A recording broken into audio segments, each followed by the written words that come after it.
संत एकनाथांच्या महाराष्ट्रात एकनाथ नावाला कलंक लावणारा गद्दारना जन्माला आला. उद्धव ठाकरेंची मुख्यमंत्री एकनाथ शिंदेंवर टीका.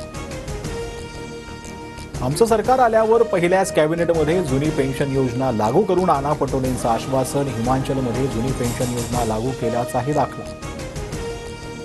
सरकारना जुन्या पेन्शन योजनेचं वचन देतो. शिर्डीतील कार्यक्रमात उद्धव ठाकरेंचं आश्वासन. गेलेली सत्ता परत खेचून आणणार ठाकरेंचा निर्धार. जुन्या पेन्शन एवढीच नवीन पेन्शन देणार. मंत्री केसरकरांच्या आश्वासनानंतर शिर्डीतील कार्यक्रमात कर्मचाऱ्यांचा गोंधळ. जुनी पेन्शन योजना ठेवण्याची मागणी तर शिष्टमंडळ घेऊन या चर्चा करू, केसरकरांची ग्वाही. महायुतीत शिंदे गट मोठा भाऊ आणि मोठा वाटणारा भाजप आता छोटा भाऊ बनलाय. रोहित पवारांची भाजपवर टीका. मोदी येणार म्हणून नशीब. सरन्यायाधीशांनी गणपतीला पुढची तारीख दिली नाही. 2 वर्ष जी आम्ही दाद मागतोय त्याचा अजूनही निर्णय नाही. ठाकरेंचा मोदींसह सरन्यायाधीशांना खोचक टोला. 1500 रुपये देण्यापेक्षा सरकारनं बहिणीची अब्रू वाचवावी. मुख्यमंत्री लाडकी बहीण योजनेवरून शरद पवारांची टीका. तर पवार 4 वेळा मुख्यमंत्री असताना महिला अत्याचार का थांबले नाहीत, नारायण राणेंचा सवाल.